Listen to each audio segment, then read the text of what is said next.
Now, I want to tell you a little bit about the hosts for this evening, the Asian Media and Marketing Group. Founded by Kalpesh Solanki, CBE, along with his wife, Parvati Ben, back on the 1st of April, 1968, they founded Garavi Gujarat, a newspaper written, out, printed, distributed from a terraced house in London. Now, back in 1968, for the Gujarati community, there was, of course, problems. There was Enoch Powell's Rivers of Patel speech, where he predicted that Patels would take over in Leicester and Harrow. Luckily, that didn't happen. But you know what? Garavi Gujarat went on to be the biggest selling Asian newspaper in this country. And next week, it celebrates its 45th anniversary, ladies and gentlemen. Well, a round of applause for that, don't you think? For the Solanki family. And AMG is the biggest Asian publishing company in this country. In India, in the UK, and in America. And now, to personally welcome you here tonight, is a man that needs little or no introduction. Some people see him as the thinking woman's Abhishek Bachchan. Others as Rafa Benitez's stunt double.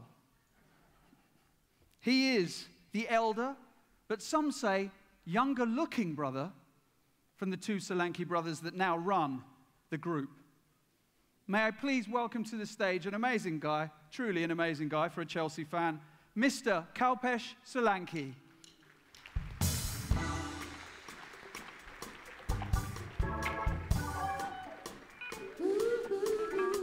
Rolling Stone, wherever he laid his hat was his home. Thank you. Thank you, Patrick. Your Excellency, guests of honor, my lords, ladies, and gentlemen. It is my great privilege and honor to welcome you here this evening on behalf of our Editor-in-Chief, Kalpesh Solanki, CBE, to the 16th Asian Business Awards. The Asian Business Awards have become the highlight of the business calendar as it brings together the elite of our business community combined with the glamorous and beautiful people. We know you have many demands on your time, especially on a Friday night. This is why we are grateful and humbled by your presence here with us this evening, and we hope you have a great time. Later this evening, we will have an opportunity to learn from some of the great leaders of our community. We have some outstanding award winners, great food from mothers, top quality drinks from our friends at Shivash, and we have talented musicians to entertain us. We will also have a unique opportunity to hear from some truly outstanding businessmen who have traveled great distances to be with us this evening, including Dr. Yusuf Hamid, who has flown in from Mumbai. He is the owner of one of India's biggest drugs companies, Cipla. He has saved millions of lives by making life-saving drugs affordable to the poorest people. We are very pleased to welcome Dr. Hamid.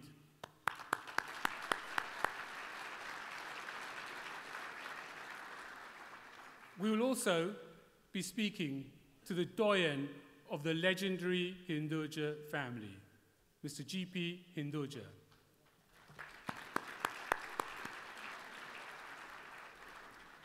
Together with the outstanding philanthropist and businessman, Mr. Sudhir Chowdhury.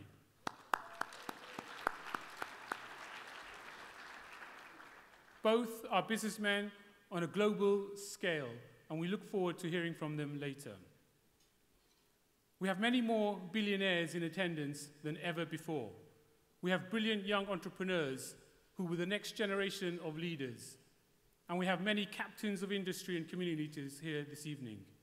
We are very pleased and honored to welcome you all this evening. Businessmen and women are by their very nature risk takers. They deploy capital to gain reward. They create employment, and in an enterprise economy, these wealth creators are the engine of the economy.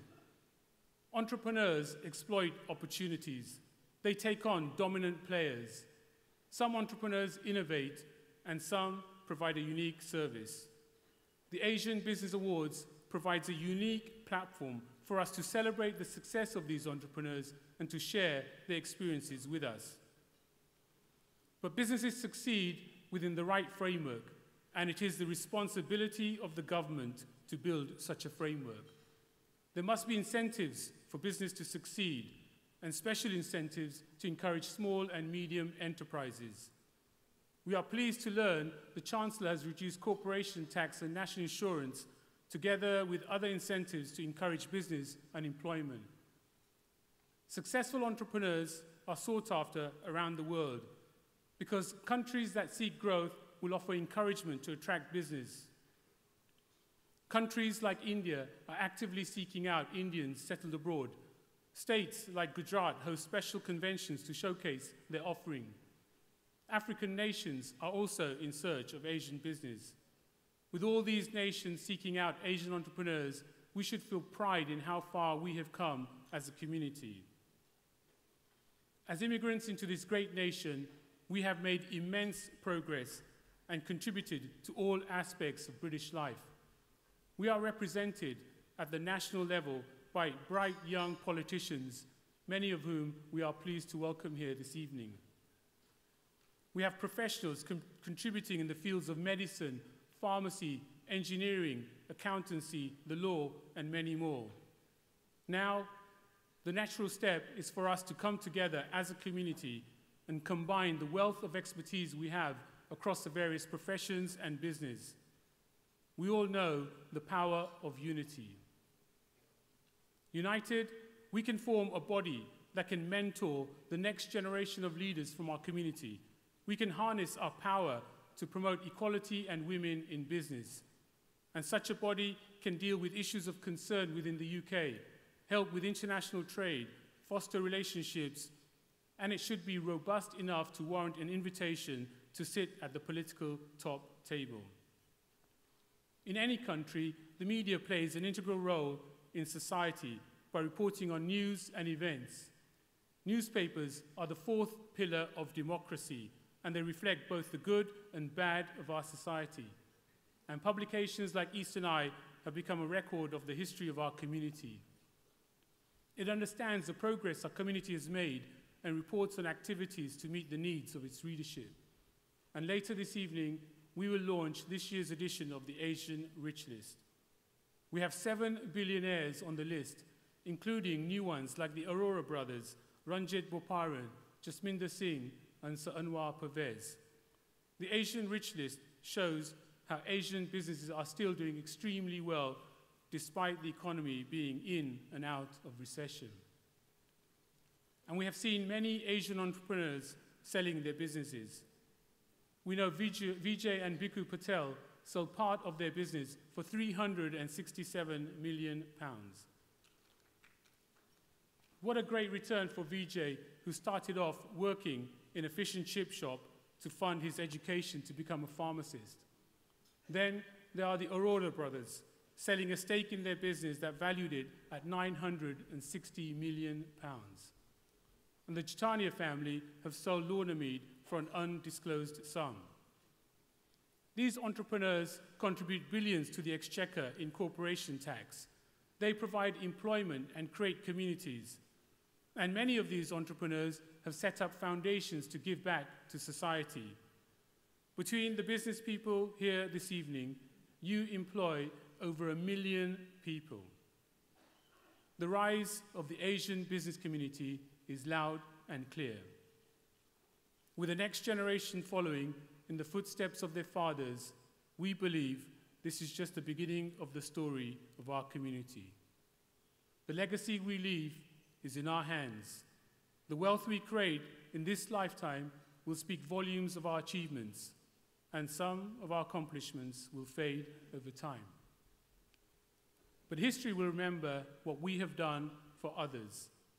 The likes of Bill Gates and Warren Buffett will go down in history as the biggest donors to charity the world has ever seen. And I'm sure many of you will leave a legacy we can be proud of as British Asians. Thank you and good night.